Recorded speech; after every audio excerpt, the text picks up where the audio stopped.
ये बहुत ही आध्यात्मिक कहानी है जो जीवन को समझने में मदद करेगी। त्रिपिटक ग्रंथ में उसकी कथा आती है। जब पटाचारा कुंवारी थी, किसी युवा से उसका मन लग गया।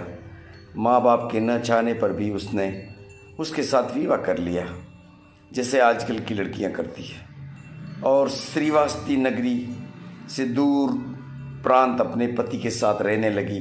अपना गांव, घर बार सब छोड़ दिया। समय का चक्र घूमता रहा। वह 2 बच्चों की माँ बन गई। इसी तरह काफ़ी वर्ष गुजरने पर पटाचारा के मन में विचार उठा कि कुछ भी हो, आखिर माँ बाप तो माँ बाप हैं और अब बूढ़े हो गए होंगे।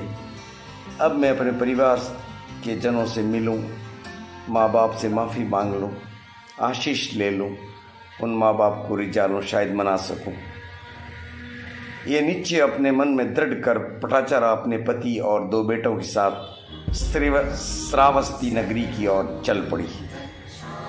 आज से करीबन 2500 साल पहले की बात है, जब गाड़ी मोटरों की सुविधा तो थी नहीं। किसी किसी के पास सुविधा होती हो तो परिवार बैलगाड़ी पर यात्रा करते थे, अन्यथा लोग पैदल ही चलकर यात्रा करते थे। ये भी पैदल ही निकले थे और घने जंगलों से गुजर रहे थे। रात्रि में पति ने शयन किया और किसी सांप ने डस लिया। पति की मृत्यु हो गई। पटाचार के सिर पर मानो दुख का एक पहाड़ गिर पड़ा। इतना ही नहीं, रात्रि को पति की मृत्यु पर दुखी हो विलाप कर ही रही थी कि सुबह को अपने पुत्र को किसी हिंसक प्राणी ने झपट लिया। वह भी मौत के घाट उतर गया। अब वह इकलौते बेटे को देखकर मुश्किल से संभल रही है। प्यास के मारे दूसरा बेटा पानी खोजने गया। वह भी किसी झाड़ियों में उलझकर किसी जानवर का शिकार हो गया और खो गया, वापस ही नहीं आया। बहुत 1-2 दिन वहीं इंतजार करने के बाद पटाचारा, अब अकेली नारी पटाचारा, अपने को जैसे तैसे संभालती हुई रास्ता काटती हुई, कंकड़ पत्थरों पर पैर जमाती हुई, दिल को थामती हुई, मन को समझाती हुई माँ बाप के दीदार के लिए भागी जा रही है। वह अबड़ा श्रावस्ती नगरी पहुंचती है तो खबर सुनती है कि जोरों की आंधी चली। उस ऐसे चक्रवात में उसका मकान गिर गया और बूढ़े माँ बाप उसके नीचे दबकर मर गए। पटाचारा के पैरों तले से मानो धरती खिसक गई। बड़ी दुखद घटना, मगर ईश्वर की लीला ईश्वर ही जाने। न जाने इस दुख के पीछे कितना सुख देना चाहता है परमात्मा, या क्या खेल रचता है, वह तो वही जाने। यह पटाचारा को भी पता न था। संसार का मोह छुड़ाकर शाश्वत की ओर ले जाने वाली ईश्वर कृपा न जाने किस व्यक्ति को किस ढंग की व्यवस्था करके उसे स्वर्ग सुख देना चाहती है, ये मनुष्य को पता ही नहीं होता। पटाचारा के मन में भी हुआ कि आखिर ये क्या हो गया, आत्महत्या मैं भी कर लूँ या क्या करूँ।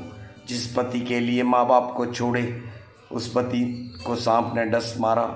वह चल बसा, बेटों को संभाला, पाला पोसा, बड़े होंगे तो सुख देंगे, ये सपने देखे। एक बेटे को हिंसक पशु उठाकर ले गया, दूसरा गायब हो गया।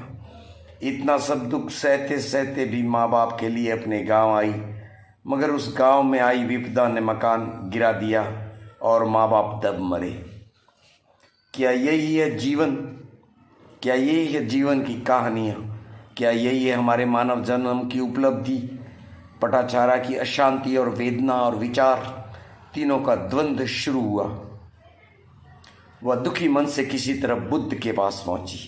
तब पटाचारा से बुद्ध ने कहा, जो कुछ होता है जीव की उन्नति के लिए होता है, आत्मा की उन्नति के लिए, विकास के लिए होता है। तेरे 2 पुत्र इस जन्म में तेरे पुत्र थे, शायद और कितने जन्मों में किसके पुत्र रहे होंगे। न जाने किस किस की कोख में जन्म लिया होगा, तुझे क्या पता।